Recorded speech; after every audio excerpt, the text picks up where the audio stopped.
Hey everybody, Uncle Rich here for Who's Telling the Truth. Today is February 1st, 2016. This is show number 125, and the name of the show is Revolution. I know. You're going to say, Rich, you're going to start a revolution on the show? No, guys, we're not going to start a revolution.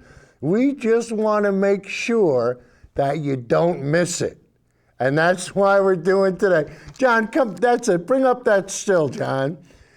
Guys, the revolution starts Monday, February 1st in Iowa.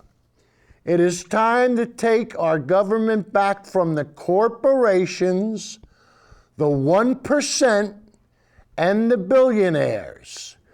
The nation's eyes are upon us, are upon you.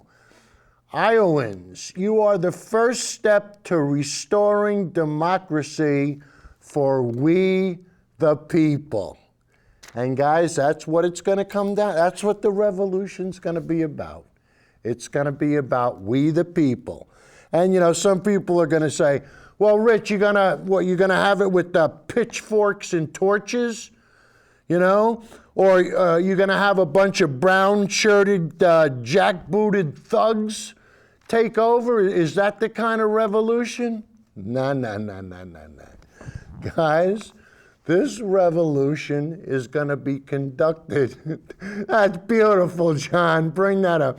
This revolution is going to be conducted by people in smiley face T-shirts, wearing sneakers, not jackbooted thugs. And guys, the revolution starts tonight. That's right, because the voting is taking place, and hopefully, you know, my boy, Bernie's my boy, and guys, tonight we're going to find out. By the time this show is over, we're going to see if Bernie was able to get enough interest and to overcome the machine. And I think in January he raised something like $20 million. It's phenomenal. He's had over 3 million people contribute already. But guys, you know, you're going to say, John, can we go back to number 01 again with the crowds and the climate? Guys, this is what a revolution looks like. And I mean, you're not going to see any guns, you're not going to see any bullets, you're not going to see any violence. All you're going to do is see people that are getting together and saying, enough is enough. We've had it.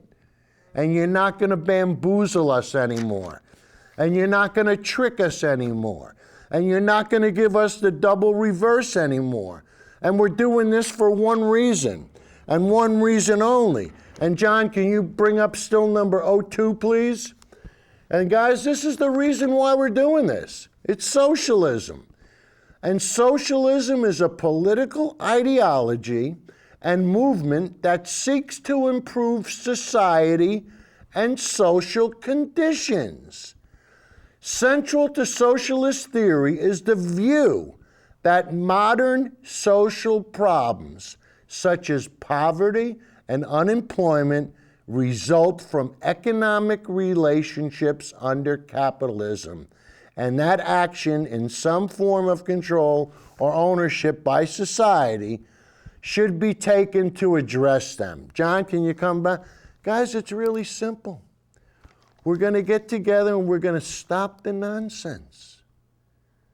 I mean, these guys, the Republican Party and the conservatives, have been able to get away with this. And why? Because they brainwashed the simple folk. You know, they brainwashed the people, the homeschooled boneheads, like the people on Uncle Joey's Facebook page, Things to Ponder. And guys, one of Uncle Joey's contributors, and John, can you bring up still number 03 now? His name is Steve Angel, and for some reason, Steve always calls me a cockroach. Well, you know, you can call me anything you want. What can you prove? That's the thing. But guys, tonight's show, what we want to do is we want to prove how the cockroaches from the Koch brothers have gotten into our government. And guys, that's why. Tonight you're going to see stuff from Cruz and from Trump, and you're going to say, what's wrong with these guys? They can't be this stupid. Guys, they're not stupid. They're doing it for a reason. I mean, the Koch brothers paid for their political campaigns. So when it comes time to get something done, who do they own their allegiance to? You got it, the Koch brothers. And this is what happens. And this is why fossil fuel and everybody else has poured so much money into the government. But guys, we're going to show you, the first clip we're going to play you tonight, we're going to show you what happens when money gets into politics.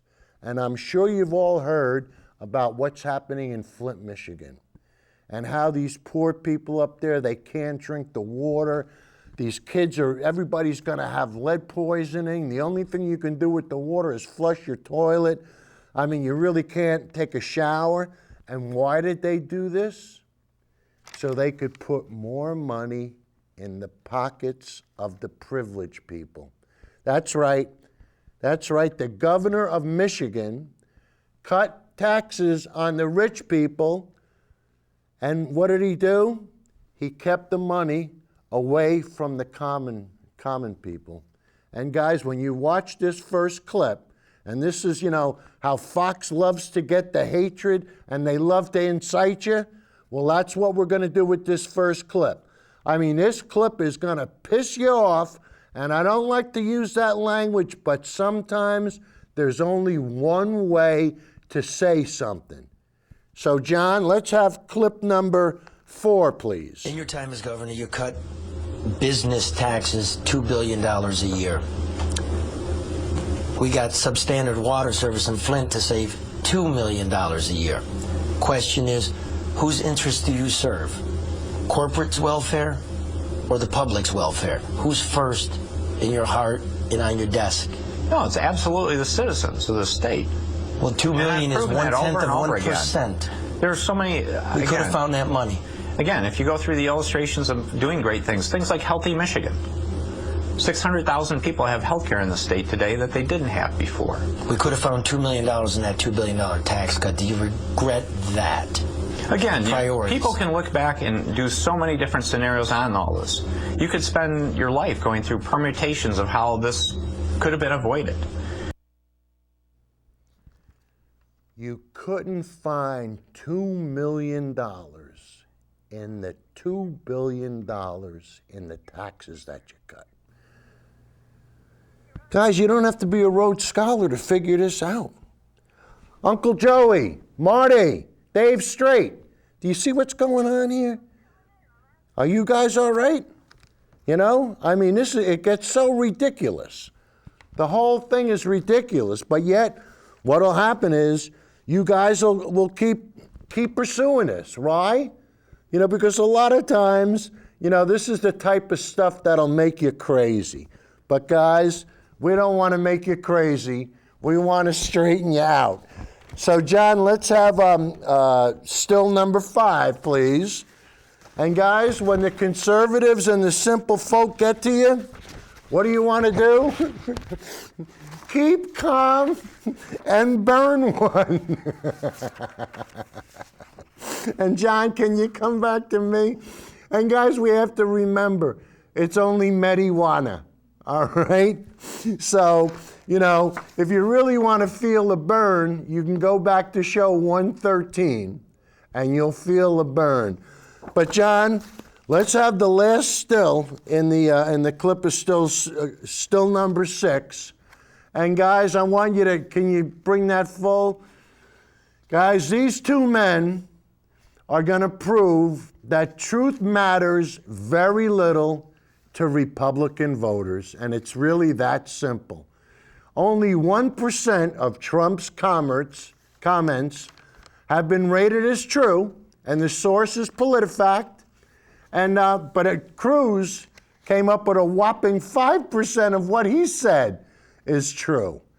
And guys, John, can you come back to me? There is no better way to find out what's true and what's real than on who's telling the truth.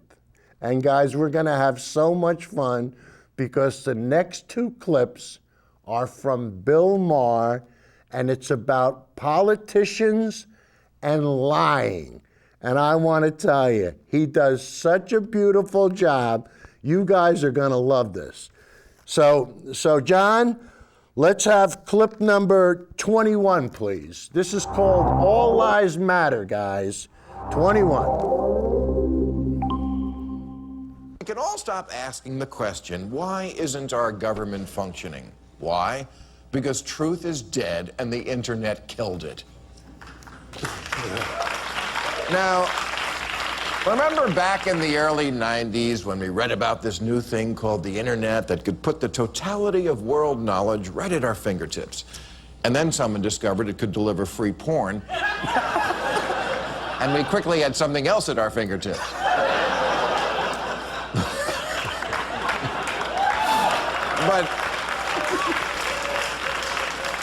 But bare breasts on the net are not the problem. At least some of those are real. The problem is that somewhere along the line, the information superhighway became bullshit boulevard, and truth was roadkill. Now, of course, the world has always had a lot of gullible people who will buy anything. Have you been to Salt Lake City? But at least Americans used to get their news from actual news organizations. Now they get it from chain emails and chat rooms and Facebook posts written by lunatics and sadists. Before the internet, you only had to put up with your right-wing uncle on Thanksgiving. Now he's forwarding you proof 24/7 that Hillary led the Benghazi attacks and Obama was Bill Cosby's pharmacist.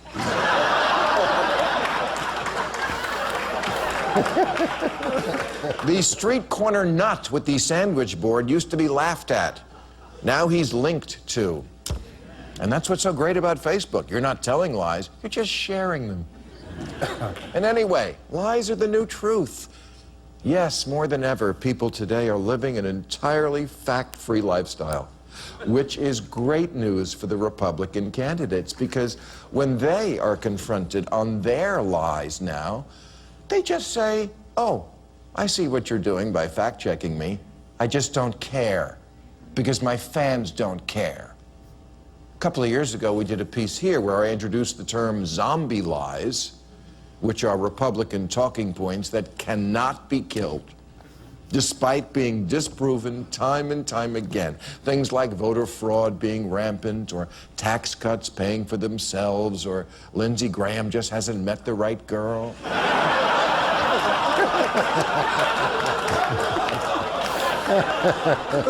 But in a very short time, Republicans have gone beyond even the zombie lie to just making shit up.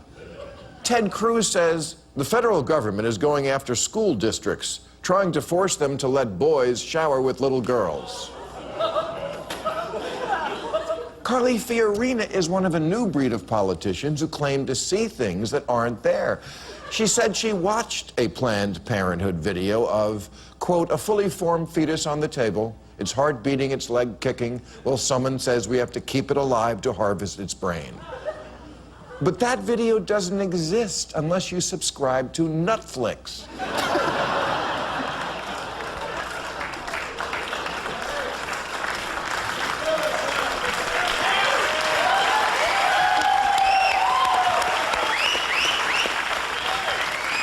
And of course, Donald Trump said he saw thousands of American Muslims cheering after the 9/11 attacks. It never happened. But Trump doesn't deny it. He owns it. He doubles down. He's like Pinocchio, except when he tells a lie, his balls grow bigger.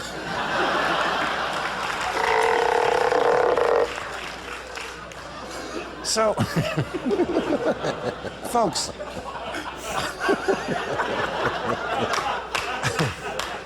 This is new. Really, hear me now and believe me later. This is new, that liars have stopped caring if they get caught. Bill Clinton had to get all weaselly when he got caught, but in today's world, he'd just say, nope, I've never even heard of a blowjob.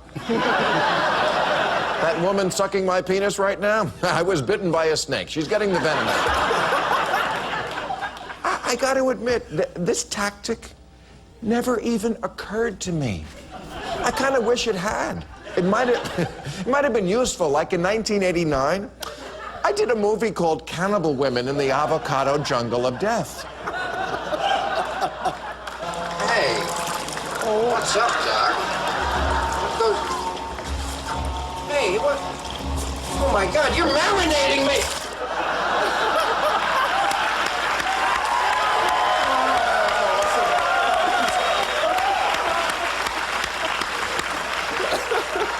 It's on film. I can't deny it. But if I was a Republican, you could show it on a loop, and I would just say, I don't know what you're talking about. I played Maverick in Top Gun. Hashtag all lies matter. All right, that's our show. I'll be at the Schnitzer in Portland February 13th, the Paramount in Seattle March 27th, and the Comerica in Phoenix April 10th. I want to thank Trey Riddell, Kristen Soltis Anderson, Tom Hartman, Anna McKay, and Dr. Sam Chachua. Join us. So, guys, it's not Black Lives Matter, it's All Lives Matter. And I loved it at the part, and this reminds me of Uncle Joey and my best friend, Stephen Angel. They're not telling, on Facebook, they're not telling lies. They're sharing them. And you got Dumb and Dumber. The one guy doesn't know anything, and the other guy knows less. And I tell you guys want to have an adventure? Go on to Facebook, go on to Things to Ponder, and you can see how the other half lives. Guys, I'm not kidding you. When you see what goes through these Fruit Loops minds, I mean, it's hard to believe. But hey, listen, we're not going to stop. Now, you heard Bill Maher talk about the zombie lies. Well, guys, this was done about a year ago, and I tell you, the zombie lies are just lies, Republican conservative lies that never die. Right, Marty? Marty knows what I'm talking. Marty and Dave Strait, Al Alpers, these guys, they don't care. They'll just keep telling the lies with the hopes that they'll tell enough people, and hopefully those people will vote Republican. They won't bother to look up anything that they're told. That's why we surround ourselves with the question marks, you know? So anyway, let's have some more fun with Bill Maher and the zombie lies. John, clip 22, please. Finally, new rule. Now that there's been an uproar over all the neocons who lied about the Iraq War with no consequences, someone must tell me why there isn't a similar uproar over all the Republicans who lied about Obamacare with no consequences. It's been 4 years.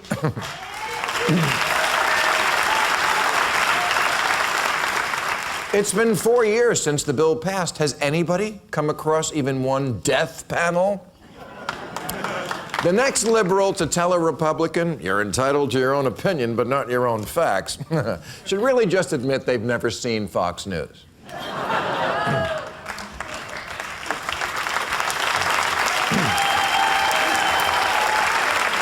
Now, look, I get it that neither party has a monopoly on lying, and in fact, they all do it so often they've invented their own word for it. I misspoke. But how come the rule for one party, the Republican Party, is that when they get caught in a lie, they don't have to stop telling it? They said Obamacare would use death panels. It doesn't. They said it was a government takeover, and the insurance industry is making record profits. They said it covered illegals. It doesn't. They said it was a job killer. It hasn't been. They said they were elves who bake cookies in trees. Well, almost. Now, for sure, Obama also told a lie when he said everybody who likes their health care plan can keep it. And for about 2% of the population, that did turn out to be false. The difference is he stopped saying it. He stepped up and said, "You're right, my bad," because he understands there's this thing called observable reality.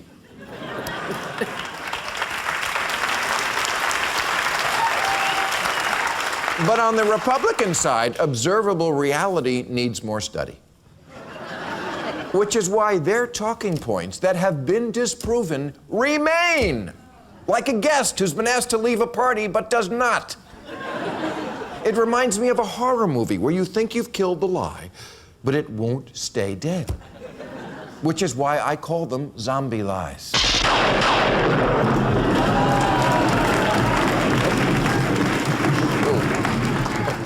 Oh, what an effect. Excuse me, I have a weak heart. Yes, zombie lies. Remember, fracking doesn't cause earthquakes? Zombie lie, so stop saying it. Voter fraud? We studied it. It's not an actual problem. Stop zombie lying about it. Their entire economic philosophy, cut taxes for the rich and it trickles down, is a zombie lie. And all these zombie lies, all these zombie lies are still out there roaming the countryside, neither alive nor dead, like Dick Cheney.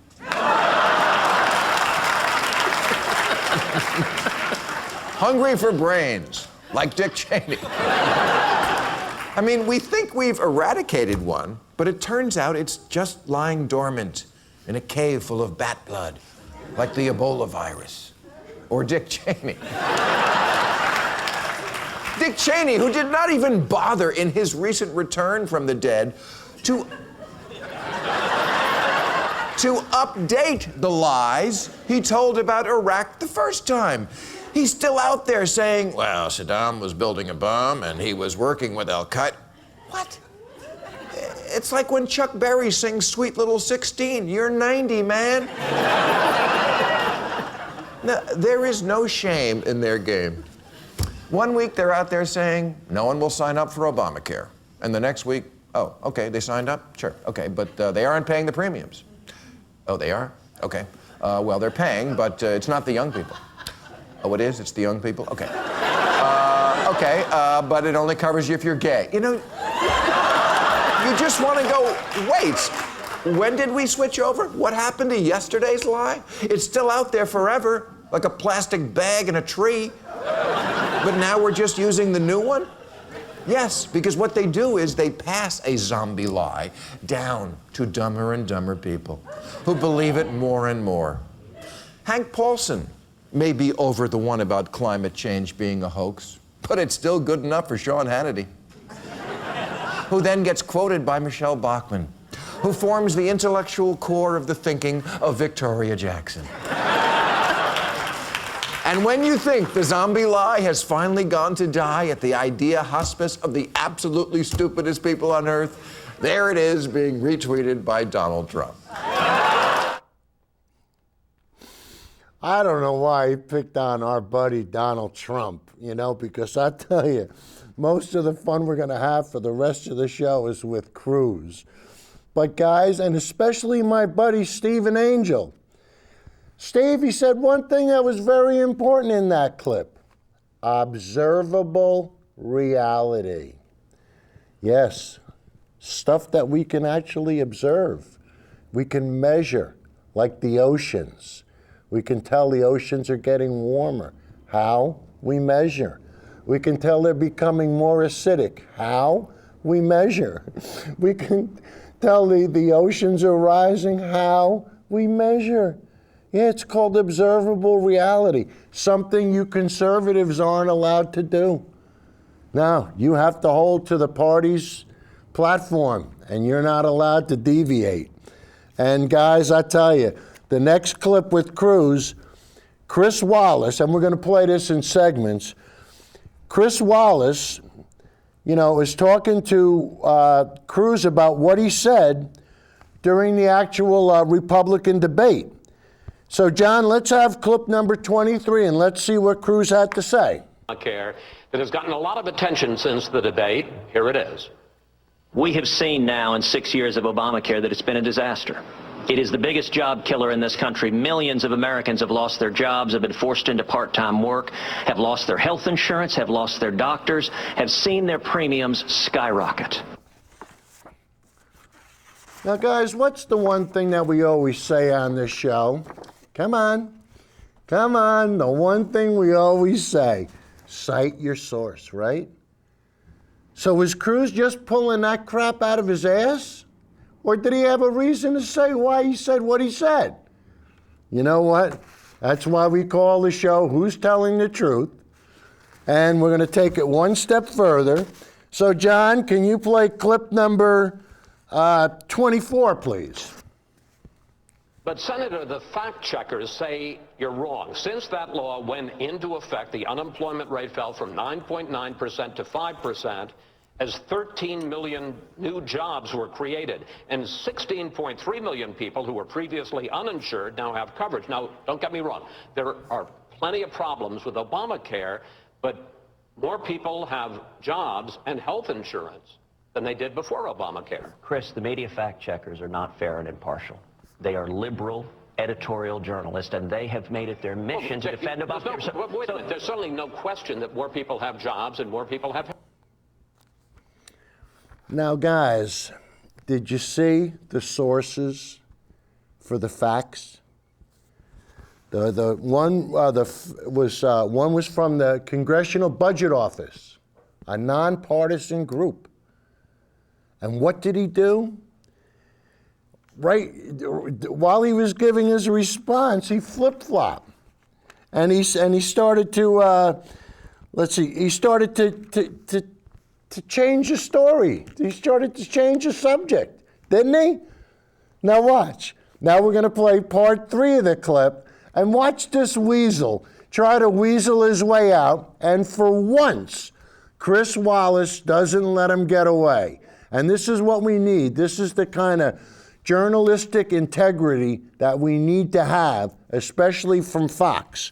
So, John, let's have clip number 25, please. Chris, the media fact checkers are not fair and impartial. They are liberal editorial journalists, and they have made it their mission to defend Obamacare. Wait a minute. There's certainly no question that more people have jobs and more people have health insurance coverage. Yes, there is question. Number one, we have the lowest percentage of Americans working today of any year since 1977. That's a fact. But they focus 13 million jobs created, sir. That's a fact. The fact is that from 2008 to today, we've seen economic growth of 1.2% on average. Chris, don't interrupt me. I'll give an answer. That's changing the subject. 13 million new jobs have been created. He refuses to admit the truth. And why? Because the people that support him, I don't think they care about the truth. Uncle Joey doesn't care about the truth. Uncle Joey works with thermometers. He installs heating systems. He's got to know the efficiency of an oil burner. He knows how to use a thermometer. But yet, he can't understand climate change. And why? Because he doesn't want to. It's that simple. He's got to toe the line. And this is the problem. And I mean, you know, it gets so bad that even Ted Cruz clashes with Ted Cruz on Fox News. I mean, this is what kind of a Fruit Loop this guy is. He's arguing with the people that are putting bread on his butter on his bread. You know what I'm trying to say. But I mean, they're just unbelievable. So guys, the best thing to do is we'll let the video do the talking for us. So John, let's have clip number 26, please. One of the big back and forth moments between you and Senator Marco Rubio was on immigration. Many people said you scored some points against Marco Rubio there. You also said, though, and it has been checked today at the debate, that you denied that you've ever supported legal status for undocumented immigrants. You said, quote, "I've never supported legalization. I do not intend to support it."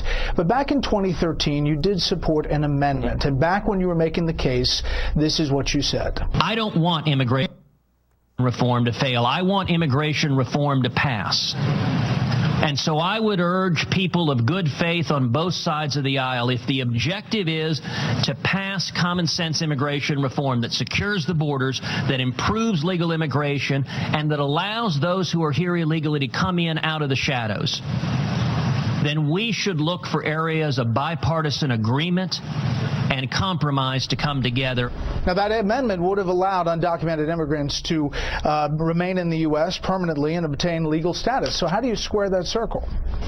Actually, Brett, it wouldn't have. What was happening there is that was the battle over the Gang of Eight, the Rubio-Schumer amnesty bill, which was a massive amnesty bill proposed by Senator Rubio, by Chuck Schumer, and Barack Obama.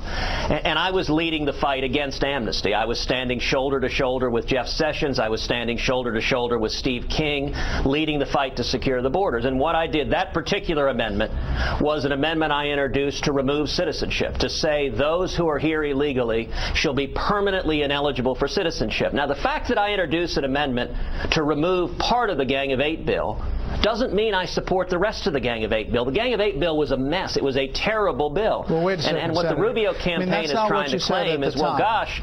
That is not what you said at the time. And Yahoo dug up these quotes from back then. You said, if this amendment were to pass, the chances of this bill passing into law would increase dramatically. A few weeks later, during a debate on the Senate floor, Cruz repeated his belief that this amendment is the compromise that can pass. And you repeated later in Princeton that if my amendment were adopted, this bill would pass. It sounded like you wanted the bill to pass.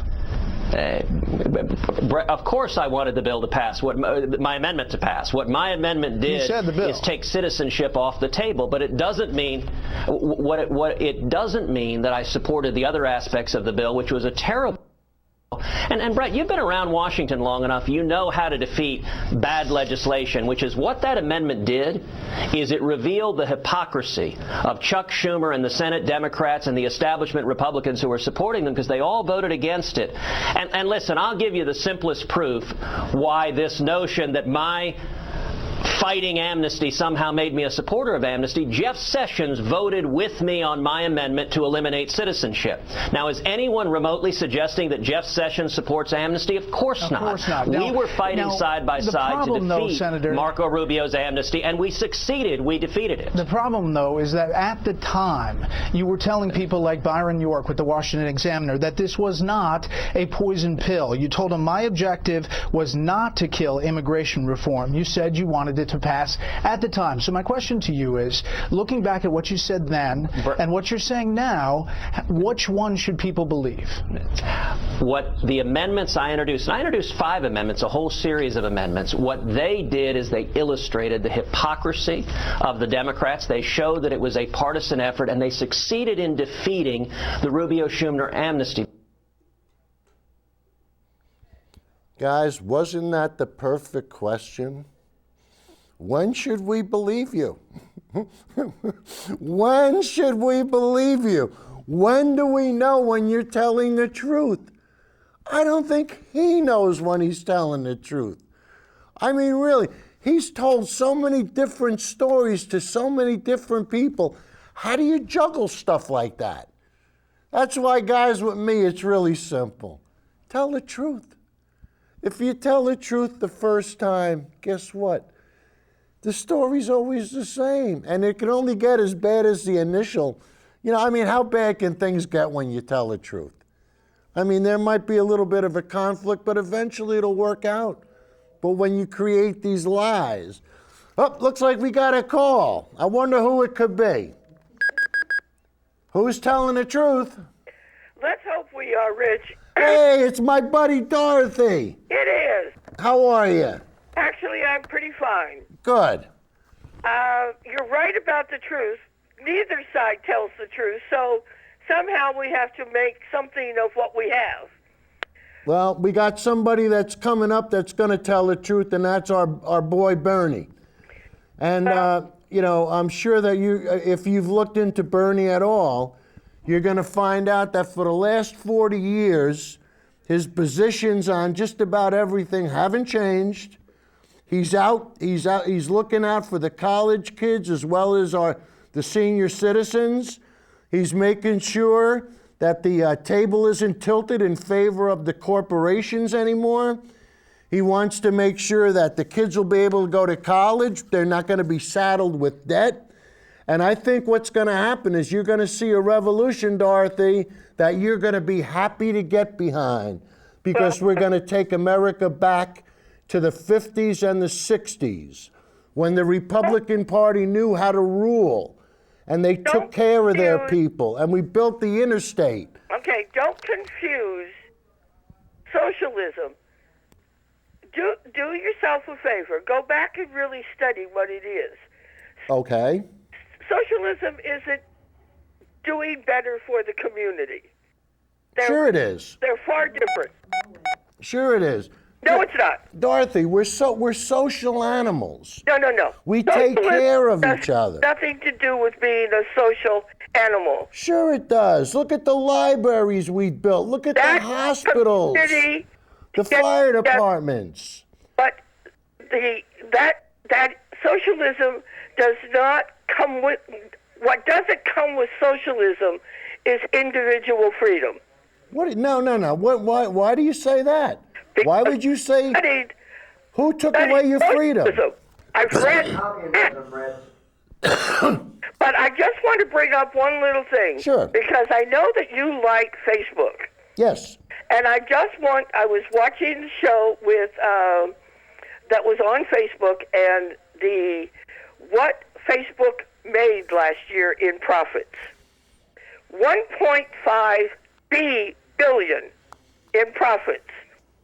How do you justify your belief in profits shouldn't be that high? Do you give up using Facebook? No, not at all. What difference? Their profits for 2015. Dorothy, well, I think the point that you made, look, I don't care how much profit McDonald's makes. Okay. I think McDonald's made over $5 billion in profit. They can knock themselves out, and they could make as much money as you want after, and this is the important part, after you take care of your employees. You have to put the people before the profits. Do you think the people behind Facebook are doing that? Well, I don't know. But I know that the people at McDonald's aren't. Well, so I could tell you that. But you know what, Dorothy? You're raising some good points, and I think you're starting to see. You know, you've got the richest corporation in the world, Walmart, and they treat their employees like slaves. And this nonsense is going to stop. We're going to start treating each other like human beings. We're going to start paying each other a living wage with benefits, and everybody's going to have the right to universal care. And it's that. Now you can either get on board and participate, or you can watch what happens. The choice is yours. But Dorothy, I love you. You can call back later. We're going to talk more about a whistleblower on health care, which is going to blow you away. So we'll talk to you later, honey. Bye-bye. Care. All right, so guys, we're going to do one more. That's our buddy Dorothy. She calls up every week. She's an older lady, and I think she's starting to come around. And, hopefully she'll start using Facebook. And guys, it's called sharing. And and if you make a lot of money, knock yourself out. As long as you're not exploiting other people to make the money. That's all. Plain and simple. Compassion, empathy. It's really simple. It's really, really simple. All right, now the last clip we're going to do, and we have to do this for my best friend in the whole wide world, Uncle Joey, because if you ever want to blow Uncle Joey's top, it only takes 2 words. Benghazi! So guys, with the last clip online is going to show the 4 biggest lies about Benghazi. And Joey, I'm sorry, but when you see the facts and the evidence, maybe you'll stop kicking that dead horse. But the most important thing, I want you to listen to the very end of the clip, how the three conservative Republicans on the Fox panel, how they all started laughing because they didn't know what to do when Juan Williams said what he said. So pay attention to the end. So John, let's have clip number 27, please. You're going to hear a lot of conservative misinformation about the 2012 attack in Benghazi this election season, especially on Fox News. So in case you haven't been following along, here are the 4 most popular Benghazi bombshells debunked. Lie number 1. Obama issued a stand-down order to troops trying to help Benghazi. The military would have wanted to go. The White House would have said, stand down. They were told to stand down in multiple locations. There was never a stand-down order, according to the Pentagon, the chairman of the Joint Chiefs of Staff, the former commander of an Army Special Forces unit in Tripoli, and even congressional Republicans. In reality, security forces were ordered to protect Americans in Tripoli in case there were additional attacks. We learned today that he was not told to stand down, but in fact he was told to stay. Lie number 2. Obama and Clinton dishonestly blamed the attack on an anti-Islam YouTube video. Obama administration officials would claim that Benghazi was a spontaneous attack carried out by a mob outraged over a YouTube video. Fact: early intelligence from the CIA stated that the violence in Benghazi was inspired by global protests over an anti-Islam video posted on YouTube. That intel was updated over time, but even Fox News initially linked the Benghazi attack to protest over the video, based on initial reports at the time. There was also protest over the video at the U.S. consulate in Benghazi, Libya. Report says an armed mob set fire to that building. Lie number 3. Obama didn't send help to Benghazi. They decided they were expendable. Even if you do not think there's one chance in hell you can rescue those Americans, you try. Why couldn't we get at least an F-16 to fly over at low altitude while this attack was going on? Troops were deployed to Benghazi, but they didn't arrive until after the fighting was over. The order to send troops to Benghazi has been confirmed by the former Secretary of Defense, the Pentagon's timeline on the attack, Department of Defense emails, and even the GOP-led House Armed Services Committee.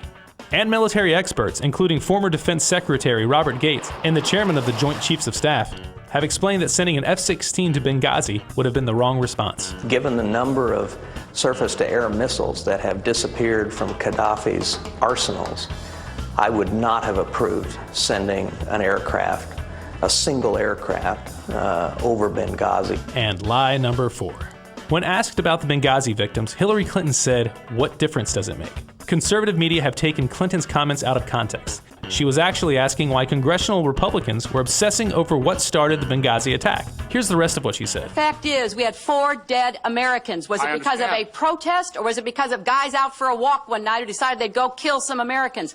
What difference at this point does it make? It is our job to figure out what happened and do everything we can to prevent it from ever happening again, Senator. Conservatives have spent over 3 years trying to find a Benghazi bombshell. Bombshell. Benghazi bombshell. Bombshell emails. Bombshell testimony. But it just doesn't exist. As Juan Williams put it, "It's gone, baby. It's in your head. That's about the only place."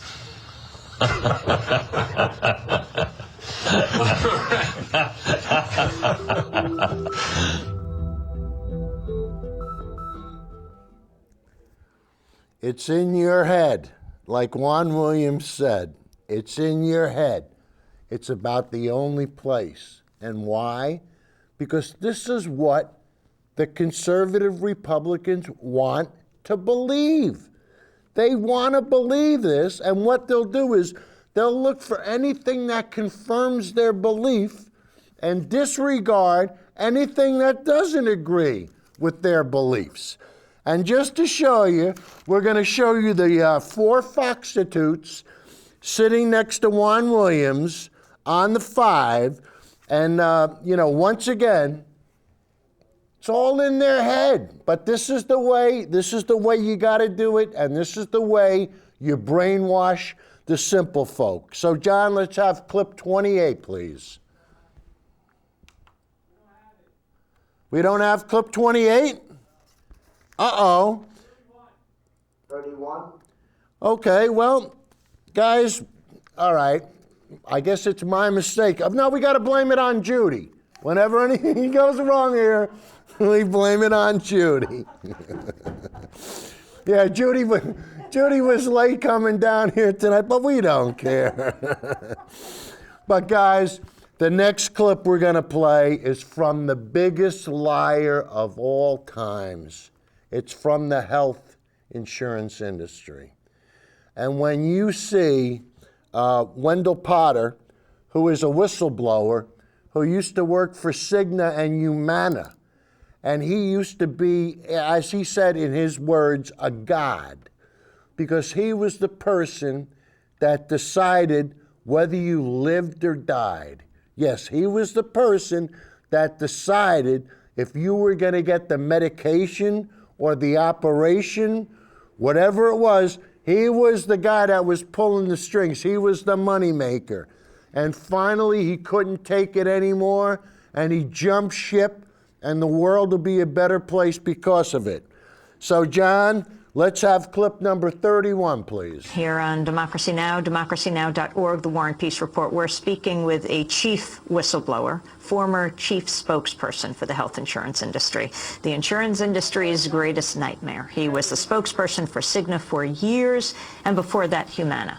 And then through a series of incidents, his own encounters with people without health care, dying for lack of insurance, he stepped out. He quit. And he's written the book Deadly Spin, An Insurance Company Insider Speaks Out on how corporate PR is killing healthcare and deceiving Americans. Wendell Potter is our guest. Okay, this is Politico today. It says Republican Andy Harris, a conservative Maryland physician elected to Congress on an anti-Obamacare platform, surprised fellow freshmen at a Monday orientation session by demanding to know why his government-subsidized health care plan takes a month to kick in. A congressional staffer who saw the exchange said Harris stood up and asked the two ladies who were answering questions why it had to take so long, what he would do without 28 days of health care. Isn't that supremely ironic? And he had been campaigning against an incumbent, a Democrat, who was, and he was accusing him of being in favor of Obamacare. And this guy who was elected, who you just spoke about, has pledged to repeal the legislation. Yeah, he is finally, I guess, for 28 days, possibly going to be in the same predicament that many Americans are in for months, if not years. And he was saying, essentially, where's my government-run health care? Okay, let's go to Sicko. Let's go to the Academy Award-winning filmmaker Michael Moore's film, Sicko. We got an issue in America. Too many good docs are getting out of business. Too many OBGYNs aren't able to practice their love with women all across this country. When Michael Moore decided to make a movie on the healthcare industry, top-level executives were on the defensive. What were they hiding? That's not on, right? No. Okay. The intent is to maximize profits. You denied more people health care. You got a bonus. When you don't spend money on somebody, it's a savings to the company. I want America to have the finest health care in the world. 4 health care lobbyists for every member of Congress. Here's what it costs to buy these men, and this woman, this guy, and this guy. And the United States slipped to 37 in health care around the world, just slightly ahead of Slovenia. I denied a man a necessary operation and thus caused his death. This secured my reputation and it ensured my continued advancement in the healthcare field. In the world's richest country. I worked 3 jobs. You worked 3 jobs? Yes. Uniquely American, isn't it? I mean, that is fantastic. Laughter isn't the best medicine. I get a bill from my insurance company telling me that the ambulance ride wasn't pre-approved. I don't know when I was supposed to pre-approve it. After I gained consciousness in the car, before I got in the ambulance. It's the only medicine. There was actually one place on American soil that had free universal health care. Which way to Guantanamo Bay? Detainees representing a threat to our national security are given access to top-notch medical facilities. Permission to enter.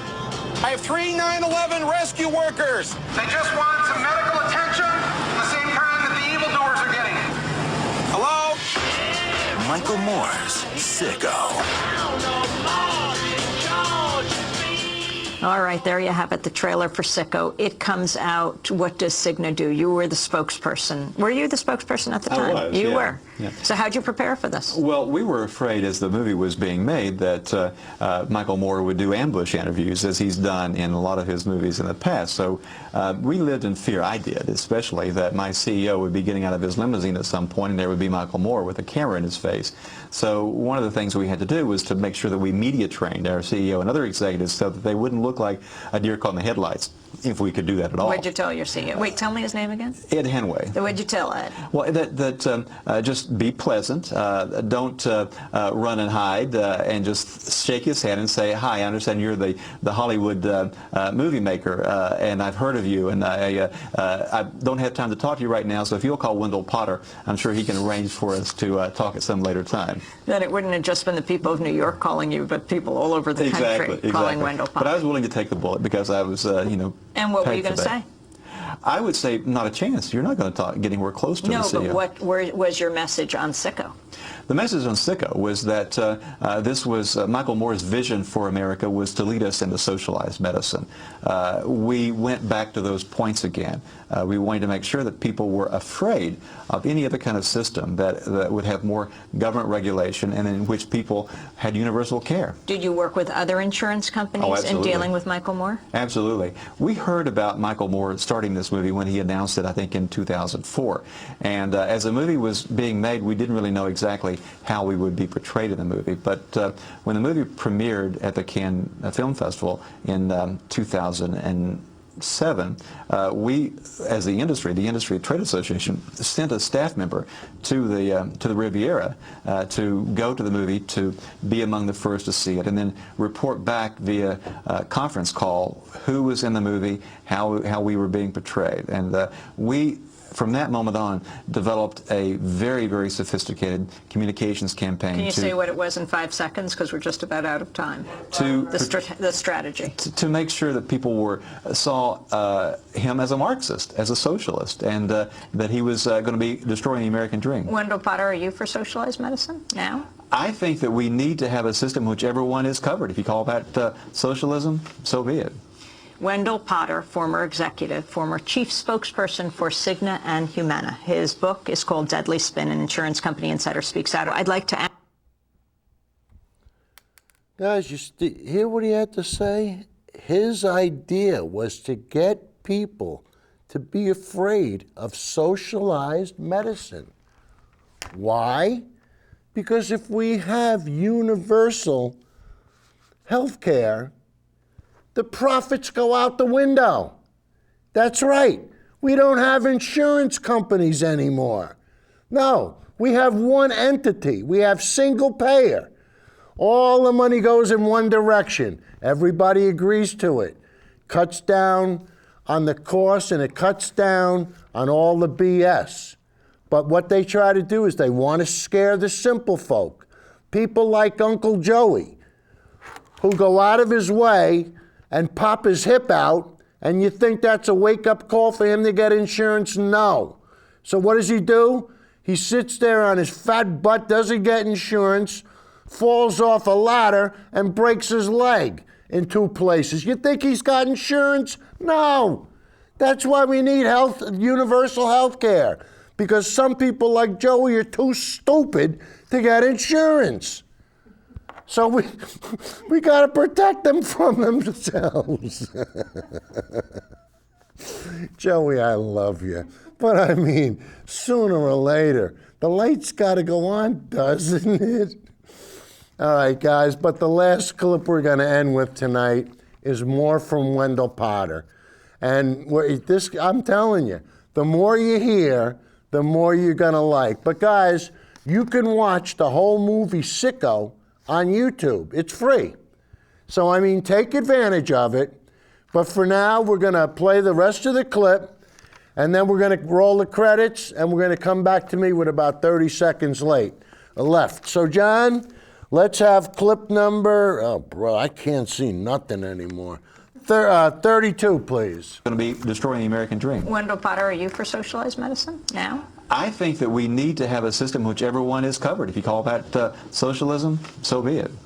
Wendell Potter, former executive, former chief spokesperson for Cigna and Humana. His book is called Deadly Spin, an insurance company insider speaks out. I'd like to ask you, as we talk about the strategy, the sophisticated strategy that you developed for Sicko, you're dealing with your competitors now. They are more your friends, of course, than this film, because it can go after you all. What did you have meetings together in this conference call, sending this lucky staff member to the Riviera, and they called back? What did they say? Did they say the film was well received? Oh, they did. They said, in fact, they reported that there was a 15-minute standing ovation at the end of the movie, so it was very, very well received. We were very scared, and we knew that we would have to develop a very sophisticated and expensive campaign to turn people away from the idea of universal care. We were afraid that this might really galvanize public opinion. We were told by our pollsters in a meeting that was held just days after the premiere of the movie that for the first time ever since they've been polling, that a majority of people were in favor of much greater government involvement in our healthcare system. Who were your pollsters? McInturf, Public Opinion Strategies. Bill McInturf, who's a well-known Republican strategist and who went on to be John McCain's chief pollster. He's been a pollster for the insurance industry for probably 2 decades, and he had been tracking public opinion for all these years. And this really scared the insurers, the executives. We were all concerned about that because we felt that this movie would have such an impact that it would really pave the way for legislation to be passed that could be very detrimental to the insurance industry. So it's very important for the insurers to attack this movie as fiercely as possible. And so what was the grassroots strategy, if you had one, as the movie came out in the United States? Well, one key component was to fund a front group, and that is something that I write about quite a bit in the book, about how special interests in the insurance industry in particular will use premium dollars to funnel thousands and thousands, if not millions of dollars, to big PR firms to set up fake grassroots organizations, AstroTurf as we call it, and front groups. And in this case, there was a front group that was set up called Healthcare America, and the sole purpose for it to be set up was to attack Michael Moore and to attack the notion of the single-payer system in this country. And who were the people who populated Healthcare America? There were just a couple of people. There was a woman, I think her name was, I can't remember her name, Sarah Burke I think was her name, but the media contact for it was a guy named Bill Pierce, who I had known and worked with in the past. He used to be a PR guy for Blue Cross Blue Shield Association. At that time, he was in the public relations firm APCO Worldwide. He was listed as a media contact, and if you called his number, you would have reached him at his desk at APCO Worldwide. It didn't have any substance. It was just what is APCO Worldwide? It is a very, very big PR firm that was started several years ago by Guys, if you want to learn more about socialism, if you go on YouTube, or you don't even have to go on YouTube, you can Google WTTT, Who's Telling the Truth, #105 is socialism, and show number 113 is Feel the Burn. And guys, we're almost about to go off the air, and at 8 o'clock, our time, 7 o'clock Central, we got to say